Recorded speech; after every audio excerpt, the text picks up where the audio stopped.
नमस्कार, मैं हूं Divya Kochar. Social media influencers की खास सीरीज में आपका स्वागत है, जिसका नाम है सोशल के सूरमा। हमारी और आपकी दुनिया के सफर का बड़ा हिस्सा अब सोशल मीडिया के जरिए ही तय हो रहा है। परिवार से लेकर समाज तक और बाजार से लेकर सियासत तक हर तरफ सोशल मीडिया का बड़ा दखल है। सोशल मीडिया के बढ़ते समाज में सोशल मीडिया इन्फ्लुएंसर्स भी तेजी से बढ़ रहे हैं। हर कोई इस नई दुनिया में अपना हुनर और असर दिखाने की कोशिश में लगा है। कहा जाता है कि 2024 के लोकसभा चुनाव में सोशल मीडिया और इनके इन्फ्लुएंसर्स की भूमिका बहुत अहम होगी। सोशल मीडिया के सूरमाओं की भूमिका को समझने के लिए और इस नए अवसर को जानने के लिए आज हम बात करेंगे केशव कृष्णन से। केशव जी, आपका टीवी9 भारतवर्ष में बहुत बहुत स्वागत है। आप एक इन्फ्लुएंसर हैं, ब्लॉगर हैं और आपने एक वेबसाइट भी बिल्ड की है। Thank you Divya. Social media influencer से जब आप हम बात करते हैं तो बेसिकली हम ये बात करते हैं कि सोशल के थ्रू हम कैसे किसी को इन्फ्लुएंस करें और अपने वेबसाइट अपने आप जो भी क्रिएट कर रहे हैं उसकी ओर अग्रसर हो जाएं। आप अपने पैसिवली कमाएं या फिर आपको जो भी अर्न करना हो उस अर्निंग को कैसे पूरा किया जा सके। तो हमारा क्या मतलब होता है, जब हम इन्फ्लुएंसर्स की बात करते हैं तो ऐसे लोगों की बात करते हैं जिनका लोगों में काफ़ी दबदबा होता है। कहने का मतलब ये हुआ, जब वो किसी भी चीज़ को लोगों से शेयर करते हैं तो वो लोग उनकी बातों को समझते हैं, मानते हैं और उसके थ्रू वो एक्शन लेते हैं। तो यहाँ हम जैसे लोगों का योगदान बहुत ही ज़्यादा होता है, मैं ये कहूँगा, क्योंकि बेसिकली हमारा काम ही यही होता है कि हम लोगों को जो चीज़ उनके पास जो नॉलेज नहीं है उसके बारे में हम उन लोगों को नॉलेज प्रोवाइड करें और लोगों को जागरूक करें बेसिकली। आपने अपने अभी जवाब में पैसिव इनकम का जिक्र किया है, तो मुझे लगता है कि ऐसे काफ़ी सारे दर्शक हैं जिन्होंने ये शब्द तो सुना होगा लेकिन इस शब्द का जो मतलब है वो उन्हें नहीं पता होगा। तो पैसिव इनकम में आपकी मास्टरी है, अगर मैं ये कहूँ तो आप पैसिव इनकम के लिए लोगों को क्या समझाएंगे कि आखिर क्या होता है पैसिव इनकम? देखिए, पैसिव इनकम का जो मतलब होता है सीधा सीधा होता है कि जब आप कहीं जॉब कर रहे हैं या कुछ भी कर रहे हैं, ठीक है, आपका एक अपनी जॉब हो जाती है, लेकिन साथ में आपको कुछ साइड से भी अर्निंग की ज़रूरत होती है। क्योंकि अभी के टाइम में अगर आप एक जॉब के थ्रू आप चाहते हैं कि पूरी ज़िंदगी गुजार दे तो ये पॉसिबल नहीं है, आप उतना अर्न भी नहीं कर सकते हैं। तो यहाँ मैं लोगों को गाइड करता हूँ कि आप जॉब के साथ आप अर्निंग अपना साइड से कैसे क्रिएट कर सकते हैं और उस पैसिव इनकम को बाद में आप चाहें तो एज ए एंटरप्रेन्योरशिप जर्नी में कैसे आगे बढ़ सकते हैं। तो एक और शब्द हमें मिला है एंटरप्रेन्योरशिप। एंटरप्रेन्योर्स का चलन मुझे लगता है कि पिछले 5 सालों से बहुत तेज़ी से बढ़ रहा है, लेकिन उसमें केशव जी कहीं ना कहीं ऐसे हमने बहुत सारे एंटरप्रेन्योर्स देखे हैं जो बहुत बुरी तरह से फेल हुए हैं। तो एक सक्सेसफुल एंटरप्रेन्योर बनने के लिए और एंटरप्रेन्योरशिप का करेज लाने के लिए कौन कौन सी ऐसी अहम चीज़ें हैं जो बेहद मायने रखती हैं? और आपको एक सक्सेसफुल तो मैं नहीं कहूँगी क्योंकि हर चीज़ में अपना एक समय लगता है, लेकिन आपको एक स्टैब्लिश करने में कौन सी वो तमाम चीज़ें हैं जो मायने रखती हैं? जब हम एक सक्सेसफुल होने की बात करते हैं तो सक्सेस जो होता है ना, सभी लोगों के लिए डिफरेंट होता है। फॉर जो लोग काम कर रहे होते हैं उनके लिए हो सकता है कि वो उस कंपनी के एमडी बन जाए या सीईओ बन जाए, तो उनके लिए वही एक सक्सेस हो जाती है। लेकिन अगर हमारे जैसे लोग जो एंटरप्रेन्योर्स की जर्नी में आते हैं तो हमारे जैसे लोगों के लिए सबसे ज़्यादा मुश्किल चीज़ ये होती है कि हमें कोई नहीं जान रहा होता, हमें कुछ शुरुआत से बिल्ड करना होता है। तो उसके लिए हम कैसे गाइडेंस करें, ऐसे किन लोगों से गाइडेंस लें, सारी चीज़ें कोई भी बंदा सारी चीज़ें नहीं जान सकता है। क्योंकि जब आप स्टार्ट करते हैं ना, तो स्टार्ट करने के टाइम जो हमारी जर्नी होती है उसमें आपको धीरे धीरे स्किल डेवलप करना होता है। और जब आप स्किल डेवलप करते हैं फिर आपको एक कहावत है कि jack of all trades master of none. तो ये जो कहावत है इसको आपको सोचने की जरूरत है और समझने की जरूरत है कि आपको सारे कुछ जानने की जरूरत नहीं है, लेकिन किसी एक चीज़ में आपको स्किलफुल होने की बहुत ज़रूरत है। क्योंकि जब आप किसी एक चीज़ में आप स्किलफुल हो जाते हैं तो फिर उसके बाद आप क्या कर सकते हैं, आप बाकी सारी चीज़ों को भी धीरे धीरे सीख सकते हैं। आपके हर जवाब से मुझे एक शब्द मिल रहा है, इसमें भी आपने स्किल पे जो है ज़्यादा अंडरलाइन किया है। तो मुझे लगता है कि जब भी हम एक अलग चीज़ों की बात करते हैं, अपनी नौकरी और रोज़मर्रा की ज़िंदगी के अलावा जिन चीज़ों पे बात करते हैं, लेकिन उससे ज़्यादा अगर हमें कुछ करना है तो उसके लिए स्किल डेवलपमेंट बहुत ज़रूरी हो जाता है। तो आपको क्या लगता है कि अपनी पढ़ाई के साथ साथ अपनी नौकरी को मद्देनज़र रखते हुए अपने स्किल्स पे काम करना कितना ज़रूरी हो जाता है? क्योंकि अगर आपके पास एक एक्स्ट्रा स्किल नहीं होगा तो आप एक आम आदमी से या एक दूसरे इंसान से अलग नहीं होंगे। तो स्किल्स में भी बहुत सारी प्रणालियां हैं, तो किस स्किल पे स्पेसिफिकली आप बात कर रहे हैं जब हम सोशल मीडिया की बात करते हैं? देखिए, जब आप सोशल मीडिया की बात करते हैं तो मैं लेके चलता हूँ कि आप डिजिटल वर्ल्ड की बात कर रहे हैं जी। कि जब हम डिजिटली किसी भी चीज़ के बारे में बात करते हैं तो डिजिटल में देयर आर मतलब थाउजेंड्स ऑफ प्लेसेस जहाँ से आप पैसे ऑनलाइन इनकम जनरेट कर सकते हैं। जी, जी। लेकिन आपको सीखना होता है कि आपको अंदर से आप क्या चाहते हैं, एक्चुअली आप किस चीज़ में इंटरेस्टेड हैं, उस चीज़ को गाइडेंस के तौर पे यूज़ करें और उस स्किल को डेवलप करें। हो सकता है आपके पास पहले से थोड़ा बहुत स्किल हो, लेकिन उस स्किल को शार्पन करने की बहुत ज़्यादा ज़रूरत होती है। जी। तो मैं इससे साथ में अपनी जर्नी थोड़ी सी शेयर करना चाहूँगा ताकि जो लोग पैसिव इनकम के बारे में जानना चाहते हैं उनको थोड़ा बहुत एक आइडिया हो जाए कि पैसिव इनकम किया भी जा सकता है। तो देखिए, जब मैंने अपनी जॉब की जर्नी स्टार्ट करी थी तो जो मेरा सबसे पहला जॉब था, तो क्योंकि मैंने post graduate banking and finance से किया है, तो जो मेरा पहला जॉब था एक प्राइवेट बैंक में था। मैं एक सेल्स ऑफिसर ही था। लेकिन फिर मुझे साल भर के अंदर ही मुझे पता चल गया कि ये जो सेल्स का काम है, इंश्योरेंस और जो भी सेल करने का, ये मेरे से नहीं हो पा रहा था।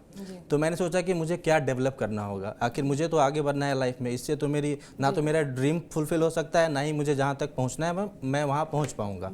तो फिर मैंने एक अपना स्टार्ट किया सर्च करना यूट्यूब पे। अभी के टाइम में यूट्यूब पे सारा कुछ अवेलेबल है, आप सब कुछ जो भी स्किल आपको सीखना है ना वो आप फ्री ऑफ कॉस्ट सीख सकते हैं। तो मैंने यूट्यूब का सहारा लिया, वहाँ से मैंने बहुत कुछ सीखना चालू किया। मुझे ब्लॉगिंग में इंटरेस्ट था, तो मैंने सबसे पहले क्या किया कि मैंने दूसरों के लिए कंटेंट लिखना स्टार्ट कर दिया मैंने, कि ताकि मुझे आइडिया हो जाए कि मैं कंटेंट कितना अच्छा लिख सकता हूँ। तो मैंने लगभग 1 साल 2 साल ऐसे ही कंटेंट लिखते रहा मैं, और वहाँ से मुझे कुछ इनकम भी हो जाती थी, क्योंकि मैं दूसरों के लिए कंटेंट लिखता था। तो मुझे महीने का 5,000-6,000 रुपये जो भी मिल जाता था, मुझे लगता था ये तो मेरे सैलरी से ऊपर की कमाई है। जी, जी, बिल्कुल। फिर मैंने सोचा कि अब जब सभी लोग, दूसरे लोग भी इस चीज़ से कमा रहे हैं, ठीक है, इनकम जनरेट कर रहे हैं और काफ़ी ज़्यादा इनकम कर रहे हैं जनरेट, तो मैं क्यों नहीं कर सकता। बिल्कुल। तो फिर मैंने उस स्किल को और भी शार्पन किया।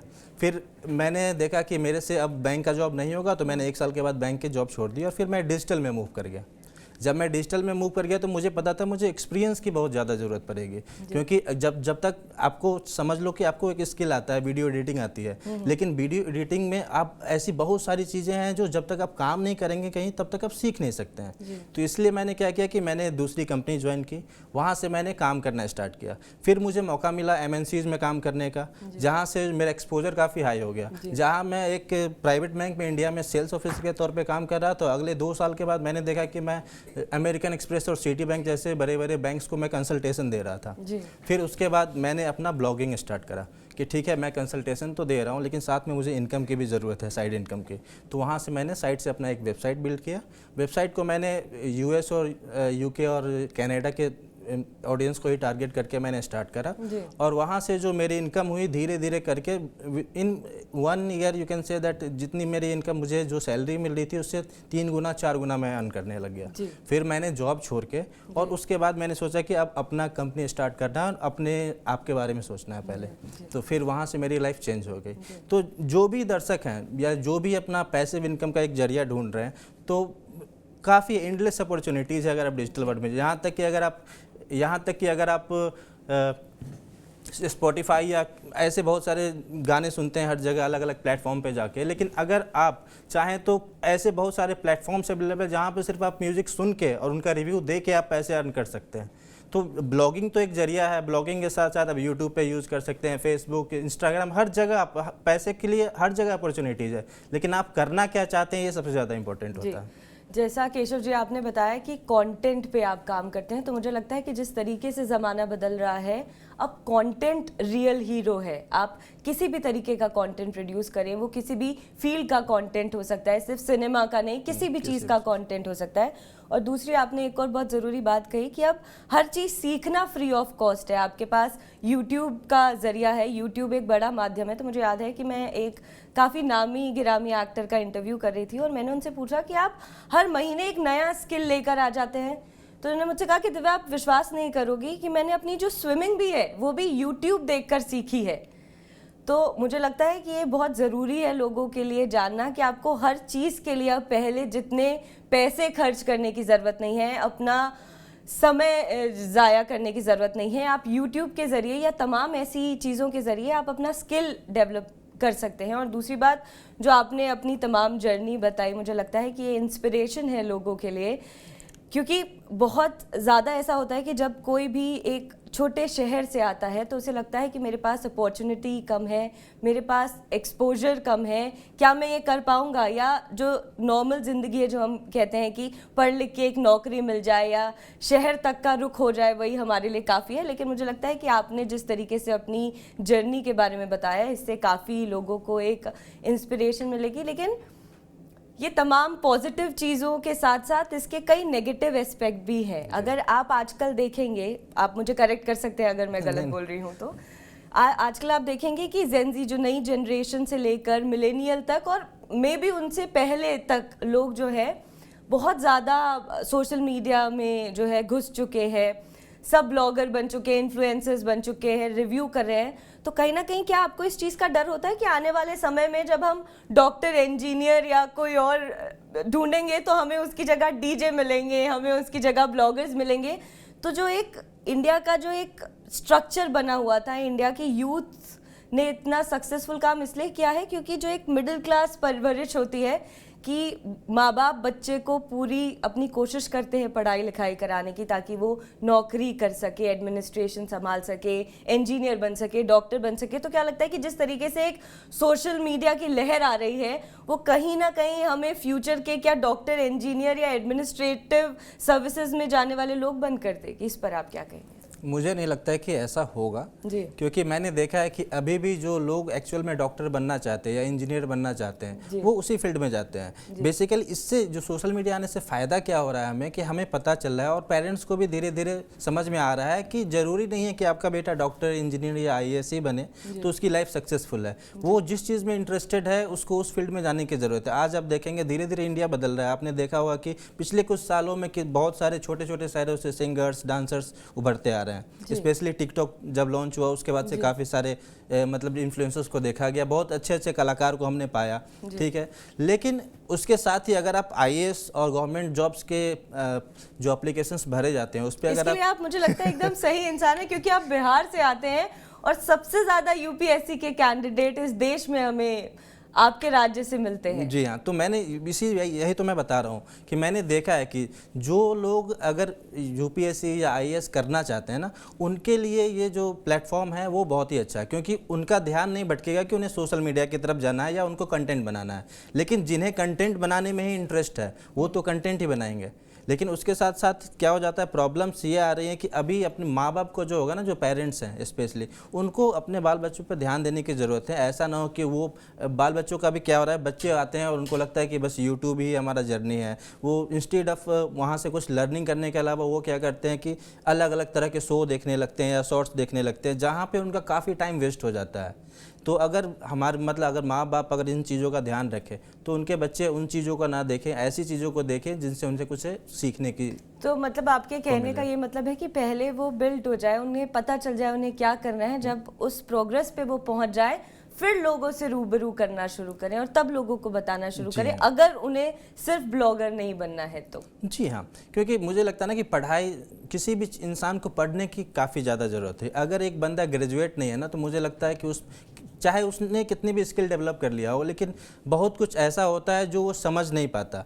इसीलिए हमारे एंसेस्टर्स जो हैं वो कहते आ रहे हैं, हमारे जो पुराने मम्मी पापा या हो जाए, हमारे ग्रैंडफादर हो जाए, वो कहते आ रहे हैं कि आपको एक कम से कम बंदे को ग्रेजुएट होने की बहुत ज़रूरत है ताकि उनका जो सोशल इन्वायरमेंट है ना वो चेंज हो। बहुत देखिए, अगर छोटे शहर से जब हम लोग बाहर आते हैं, यहाँ बड़े शहरों में आते हैं और यहाँ पे अपना ग्रेजुएशन कंप्लीट करते हैं, तो हमें क्या होता है कि एक्सपोजर मिलता है, हमारी मेंटेलिटी भी चेंज होती है। अगर आप, क्योंकि मैं बिहार से हूँ तो मुझे पता है कि लोगों की मेंटेलिटी बाहर आने के बाद कितनी चेंज होती है और वहाँ पर जो लोग रह रहे हैं उनकी मेंटेलिटी क्या हो जाती है। तो यहाँ पर मेंटेलिटी चेंज होने की ज़रूरत है। जब तक बच्चे बाहर नहीं आएंगे, एक अच्छे सोशल इन्वायरमेंट में नहीं रहेंगे, तो उनकी मेंटेलिटी चेंज नहीं होगी, उन्हें पता ही नहीं होगा कि उनको लाइफ में अच्छा क्या करना है। जी, तो आपकी जो जर्नी रही है बिहार से यहाँ तक आने की, मुझे लगता है कि उसमें तमाम हर्डल्स, काफ़ी परेशानियों का आपको सामना करना पड़ा होगा। तो जब आप पहली बार आपने जब घर वालों को बताया होगा कि आप अपनी जॉब से हटकर कुछ कर रहे हैं, तो वो रिएक्शन कैसा था?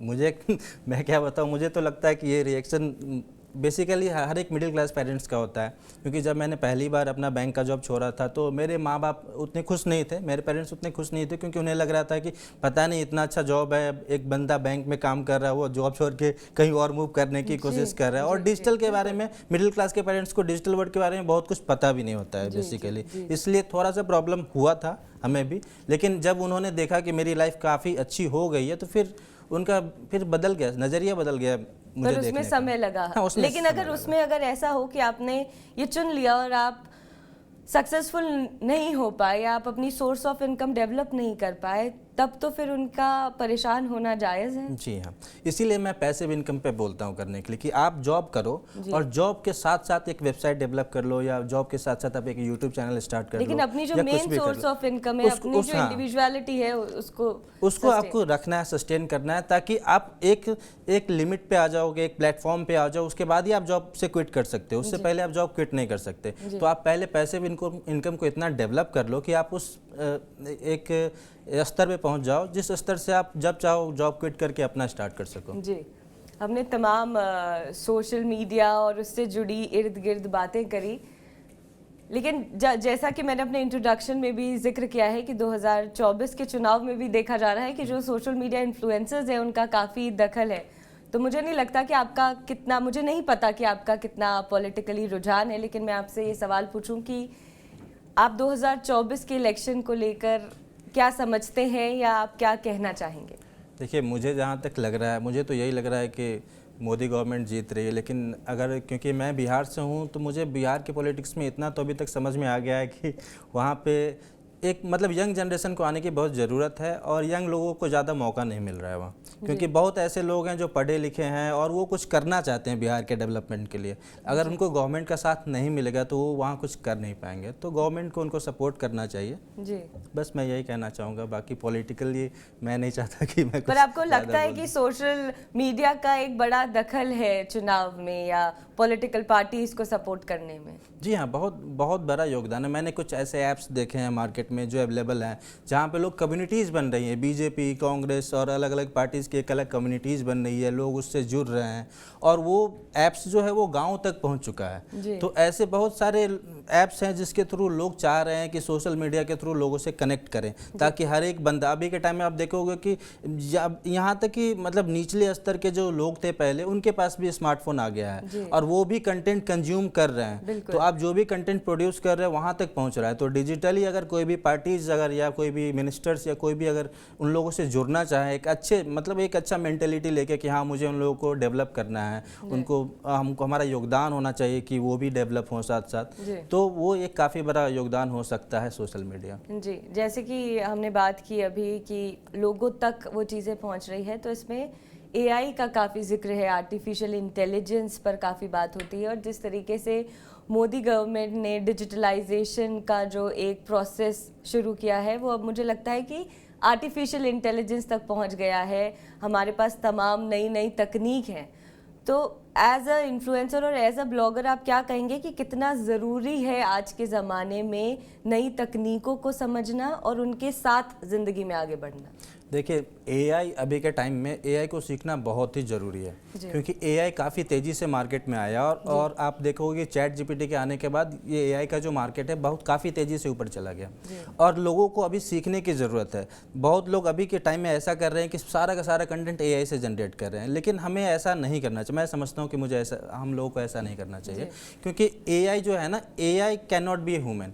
तो जो ह्यूमन से जो कनेक्शन होता है ना, वो AI नहीं समझ पाता, अभी भी उतनी अच्छी तरीके से नहीं समझ पा रहा है। तो अगर आप कोई भी कंटेंट तैयार कर रहे हैं या कुछ भी तैयार कर रहे हैं, ब्लॉगिंग कर रहे हैं या कुछ भी कर रहे हैं, वहाँ आपको पर्सनली इन्वॉल्व होने की काफ़ी ज़्यादा ज़रूरत है। जी, तो जैसा कि AI के अपने फ़ायदे और नुकसान है, तो मुझे लगता है कि आपको शायद याद होगा, आपके जो ग्रैंड पेरेंट्स होंगे या चाचा ताऊ होंगे, उनमें से एक ऐसा इंसान होगा जिन्हें कैलकुलेटर की ज़रूरत नहीं पड़ती होगी, जो ऐसे ही सारे कैलकुलेशन कर लेता होगा। जी बिल्कुल। आपकी मैथ्स कैसी है? मेरी भी मैथ्स अच्छी है। तो क्या ये तमाम तकनीक के आने की वजह से क्या दिमाग का जिस तरीके से तेज चलना होता है वो क्या स्तर कम होता है? मुझे, ये मेरा अपना पर्सनल एक्सपीरियंस है, मुझे लगता है कि जितनी सारी नई टेक्नोलॉजी आ रही है उससे कहीं ना कहीं हमारे दिमाग में एक असर पड़ रहा है, क्योंकि हमने हमारे दिमाग का इस्तेमाल करना कम कर दिया है। जी हाँ, आप एक छोटे सा एग्जांपल से बात शुरू करता हूँ कि अगर आप देखेंगे कि जो गांव में या जो स्पेशली जो 9th-10th स्टैंडर्ड के बच्चे होते हैं तो वो कैलकुलेशन जो होगा, मल्टीप्लिकेशन एडिशन वगैरह वो मेंटली कर लेते हैं, बहुत सारा कैलकुलेशन, या फिर वो जो गवर्नमेंट जॉब्स की तैयारी कर रहे हैं वो काफ़ी जल्दी कर लेते हैं। लेकिन अगर जो एक नॉर्मल पीपल के पास जाएंगे ना, जिनके पास कैलकुलेटर होगा, तो वो हमेशा सब कुछ वो 10+20 करने के लिए भी ना कैलकुलेटर यूज करेंगे। तो यहाँ पे मैंने बोला ना कि जब आप यंग रहते हो और आपको पेरेंट्स ये समझा सकते हैं कि हाँ हमें क्या यूज़ करना है और क्या नहीं यूज़ करना है, इसीलिए आप देखो कि बहुत सारे एग्जाम्स में भी कैलकुलेटर्स अलाउड नहीं होते हैं, ताकि आपका जो मेंटल लेवल है वो काफ़ी आगे तक ग्रो कर सके। तो यहाँ मैं ये कहूँगा कि अगर बच्चा है कोई जो अभी मतलब 10th तक पास नहीं हुआ, 10th तक ही है, 10th स्टैंडर्ड के अंदर ही है, तो वहाँ पे पेरेंट्स को क्या करना चाहिए, उन्हें मोबाइल फ़ोन्स और कैलकुलेटर्स को यूज़ करने से मना करना चाहिए, ताकि उनका जो मेंटल लेवल हो, IQ लेवल है, वो काफ़ी तेज़ी से ग्रो हो सके। क्या आपको लगता है कि वो समय आ सकता है जब आर्टिफिशियल इंटेलिजेंस ह्यूमन माइंड से ऊपर चले जाएं और ये हमारे लिए एक बहुत बड़ा ड्रॉबैक हो जाए?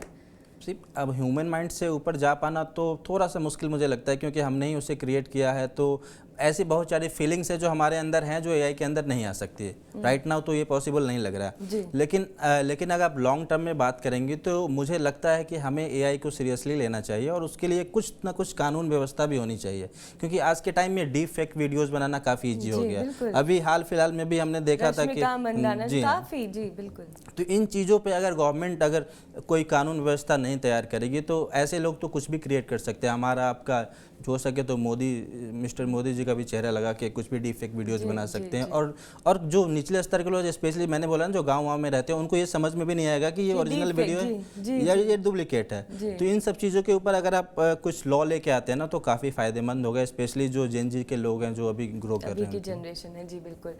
केशव जी, जाते जाते मैं चाहूँगी कि आपने जितना भी कुछ अपनी जर्नी में सीखा है और जिस तरीके से पैसिव इनकम हो, चाहे एंटरप्रेन्योरशिप हो, चाहे और भी तमाम चीज़ें हैं, कुछ पॉइंटर्स दर्शकों को ज़रूर बता कर जाएं, क्योंकि जो अपने स्किल पे काम करना चाहते हैं, जो अपनी जॉब के साथ दूसरी इनकम पर काम करना चाहते हैं, उन्हें एक मैं दर्शकों को यही कहना चाहूँगा कि जब आप जॉब में हो ना तो तभी आप जॉब के साथ ही कुछ नया साइड से स्टार्ट कर लो अपने लिए, और जब तक आप एक लेवल पे ना पहुंच जाओ जहां आप जॉब इजीली क्विट कर सको और अपना साइड का बिजनेस बढ़ा सको, तब तक आप जॉब क्विट ना करो। जॉब के साथ साथ पैरेलली काम करने में कोई प्रॉब्लम नहीं होती है, स्पेशली अगर आपका जो जॉब के जो लीगल टर्म्स होते हैं वो जब तक सही रहते हैं तब तक।